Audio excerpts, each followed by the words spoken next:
Tonight is a community service of the New York Institute of Technology.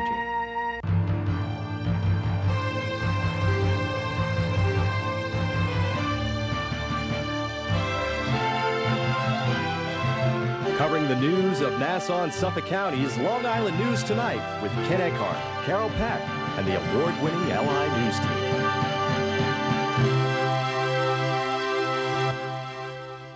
Good evening. I'm Ken Eckhart, and here's what's happening. Nassau police are looking for answers to who shot and killed a man inside a Freeport auto repair shop. Detectives say they got a call last night about a man discovered shot inside Ames Collision on Bennington Avenue. When officers got to the scene, they say they found the 42-year-old victim suffering from gunshot wounds to the chest. He's been identified as Christopher McNone of Baldwin. He was taken to a nearby hospital where he was pronounced dead. Police say the investigation is continuing. Dozens of bicyclists on Long Island say they aren't going to let this week's bad weather dampen their enthusiasm in taking part in a memorial bike ride to honor emergency service workers. Jody Goldberg reports. Most people wouldn't choose a rainy day to go bike riding, but Kim Boyos says a little rain can't slow her down. Kim is one of the 84 bicyclists taking part in the National Emergency Medical Service Memorial Bike Ride. No matter what the weather is, it's all the more worth it. These current and former EMS workers kicked off their 8-day journey in Boston and will make their way down to the East Coast to finish in Virginia. Here at the Center for Emergency Services in Plainview, the bikers stopped to refuel with lunch before heading next to Eisenhower Park. And many of the riders today that we spoke with say this is not only for them, but it's for other people who were lost in the line of duty. Even though the person isn't here, you're still able to celebrate their life. The riders are from 22 different states and Canada. And while this cyclist isn't directly involved with the EMS, she says she still wanted to share the experience. I wanted a more of a personal challenge to go further, and the camaraderie of the group has been awesome. They've accepted me, kind of adopted me. And the riders say the gloomy weather doesn't matter because their cause means so much more to them. I'm actually riding for one person I actually knew who passed on this year, back around the holidays, and to ride for him is a great honor and for his family. In Syosset, Jody Goldberg, LI News Tonight. Dogs have such a keen sense of smell that they're being used more and more by law enforcement to help officers locate objects and track down people, whether they're living or dead, as Elsa Gillis reports. Dogs are commonly referred to as man's best friend, but according to the canine section of the Suffolk County Police Department, they are considered one of a police officer's greatest tools. Where we can save time and money in the long run to locate someone or locate evidence. Evidence like drugs, explosives, and even cadavers. The dog's sense of smell is hundreds of times more sensitive than humans, and humans go through their life experiencing the world through their eyes. And to a large degree, dogs go through their life, experience the world through their nose. The department says their canine section consists of 22 canine teams, each one including an officer and their canine. The officers say they only train German Shepherds due to their size, temperament, and working ability. Before the canine is considered certified in patrol, it goes through an extensive 17-week training program that begins with bonding with its handler. They need to do an obedience routine, they need to track, they need to do a building search, they need to do an agility course, and they have to do evidence recovery, and then lastly they have to do the protection work. In order to pass the course, dogs must be able to follow the scent of a criminal to track him or her down and help protect his handler. And officers say they need to go through refresher courses every so often throughout the 7 to 8 year patrol life of the dog. Since we've increased the canine section to 24 hours a day, virtually 24 hours a day, we've had great success in tracking and capturing criminals. In Yaphank, Elsa Gillis, LI News Tonight.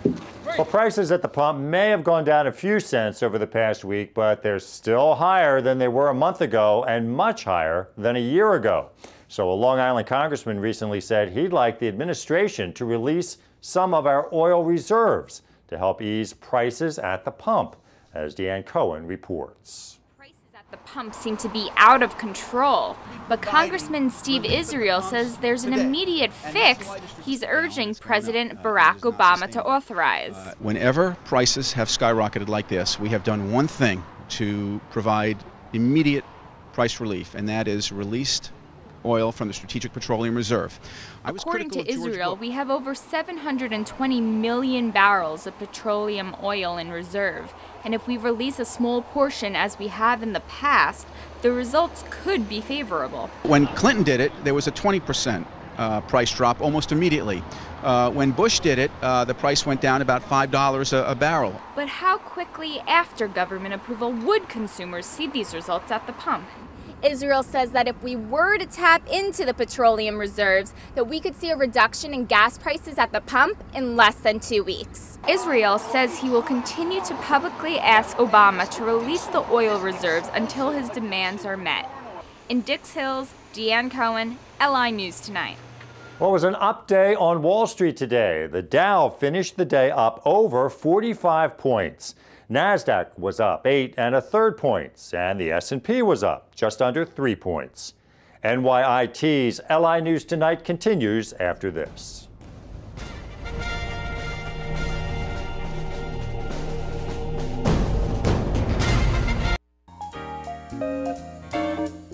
Here, 3 memoir authors share their stories at 3 Short Women, 3 Tall Tales at the Northport Public Library on Thursday, May 19th at 7:30 p.m. For more information, call 631-261-6930. There are 2 freshwater fishing clinics for junior anglers at Caleb Smith State Park Preserve in Smithtown on Saturday, May 21st.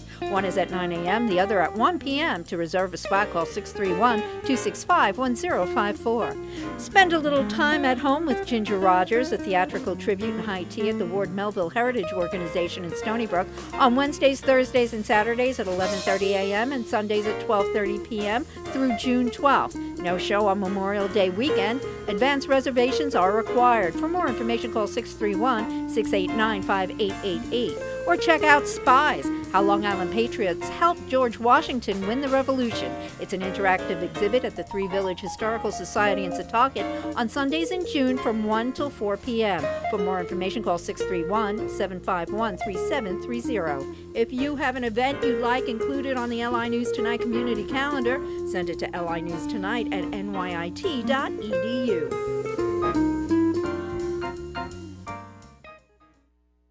Teenage drivers, beware. Many experts say the summer is the most dangerous time of the year for young drivers, as Elizabeth Zumba reports. The 100 days between Memorial Day and Labor Day are the deadliest days for teenage drivers. That, according to Wendy Tepfer, the director of the Community Parent Center in Nassau County. So to promote safety among young drivers, here at Holy Trinity High School in Hicksville, a student wore a costume from the movie Scream to represent death, while police demonstrated the difficulty of rescuing the victims of a car accident. Because we care about kids, we want to keep them safe and healthy throughout the year, but especially during this time of the year known as the 100 Deadliest Days, when teen driving fatalities and injuries increase dramatically. According to the Nassau County Police Commissioner, 14 teenagers in this country are killed every day in car accidents. And he says 300,000 young people suffer injuries in car crashes annually. Now that school is ending, he says parents need to talk with their kids about safety on the road. Is that the parents have to, they have to take responsibility. They have to be engaged with their kids. Thousands of children a year are lost in horrible, horrible tragedies. Before you get on the road, your parents want to know that they care about you and they want you to be just as safe and still have the same freedoms you have. Police say texting is one of the biggest distractions for young drivers. However, one student shared this tip with us. And when I practice driving, I turn my phone off and put it in the trunk so it's not there as a distraction. According to Nassau County officials, in holidays such as Memorial Day and Labor Day, the number of teenage drivers who are in car crashes, such as this one, tends to increase even more. In Hicksville, Elizabeth Zumba, LA News Tonight. A U.S. senator is calling on a federal agency to provide funding for the restoration of an historic Long Island railroad station. Benusa Laveau has more. President Theodore Roosevelt used this station to travel to his home in Sagamore Hill during his time in office. But this station has seen better days. Senator Schumer recently announced his support for the restoration of the historic Oyster Bay Railroad station. Today I'm calling on the National Park Service to visit and evaluate this station to determine if a new federal restoration plan is needed to preserve the structure and legacy of President Theodore Roosevelt. Officials say the station closed in 1999 after 100 years of service, when a new platform was built just to the west of it to accommodate new modern trains. Now, the building, according to Schumer, is in an advanced state of deterioration. He says the Oyster Bay Museum would like to use it as a new visitor center. However, those plans could be delayed until the historic structure is repaired. Senator Schumer says that this $1.2 million renovation will boost Oyster Bay's economy and will attract thousands of tourists. People love it here on the North Shore of Long Island. It's just beautiful, and it's a great reminder of how lovely it is. It would be a boon for tourism. You have many tourists who come to New York that are unaware of the beauty that we have here in Oyster Bay. Any town, city, or whatever that has a railroad museum, people come to them. And due to the fact that Sagamore Hill will be closed for 2 years for renovations, this will bring more people into Oyster Bay to look for spots that Roosevelt visited and had affiliations with. Renovations are expected to take 1 to 3 years. In Oyster Bay, Venusa Laveau, LI News Tonight. Suffolk County Police have now identified the man found dead on a Brentwood street last week. Police say a 911 call reported the body found along Nimitz Avenue last Thursday morning with a trauma wound, and he was pronounced dead at the scene. Well, he's now been identified as 34-year-old Pablo Rafael Vasquez Rosales of Brentwood. Police have not reported an arrest in the case. The astronauts on board the orbiting shuttle station complex have accomplished the #1 objective of their mission. Endeavour's crew attached a $2 billion cosmic ray detector to the International Space Station. It'll study the invisible universe, searching for both antimatter and dark matter for the rest of the life of the space station. Endeavour delivered the instrument yesterday. Back at Mission Control, meanwhile, engineers are analyzing several areas of damage on Endeavour's belly. Thermal tiles were gouged and nicked during Monday's liftoff. NASA wants to make certain the shuttle is safe to come home in 2 weeks. And Titanic is coming back to theaters in 3D. Paramount Pictures and 20th Century Fox announced today that James Cameron's Oscar-winning film will be re-released next April. The re-release is to coincide with the 100th anniversary of the Titanic setting sail on April 10th. Cameron says the film was painstakingly converted to 3D and promises an epic experience.